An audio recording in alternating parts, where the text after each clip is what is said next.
ফ্রিতে একটা টিপস দিই। কখনো যদি মনে হয় যে লাভ ম্যারেজ করে বিয়ে করবেন, তা আমি বলবো যে লাভ ম্যারেজ করে বিয়ে করতে হলে না বয়সের ডিফারেন্ট, এজ গ্যাপ রেখে আপনি হচ্ছে বিয়ে করবেন। কিন্তু কখনো না সেম ইয়ার সেম ডিপার্টমেন্ট, কখনোই তার সাথে বিয়ে করবেন না। যে আপনিও পড়াশোনা করছেন এক ক্লাসে, সেও পড়াশোনা করছে এক ক্লাসে, আপনিও যে ডিপার্টমেন্টে সেও সেই ডিপার্টমেন্টের, তার বয়স যা আপনার বয়সও তা। কিন্তু কখনোই না এই ভুলটা করবেন না যে আপনি কখনোই সেম এজকে সেম ডিপার্টমেন্টে পড়া কোনো ছেলেকে বা মেয়েকে বিয়ে করবেন না। তাহলে আসলা বাস খাবেন, তাও কুঞ্চি সহ, একদম কুঞ্চি সহ খাবেন, মানে খাবেন। কেন বললাম? কারণ আমি তার ভুক্তভোগী। আমি ওই যে প্রেম করে বিয়ে করছিলাম, same year same age same department.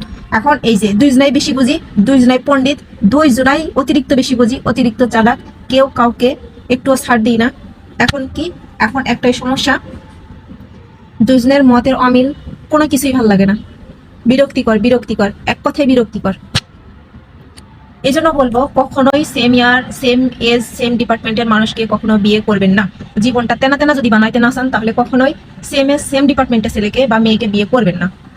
প্রেম করতে হলে এজ গ্যাপ রেখে প্রেম করেন।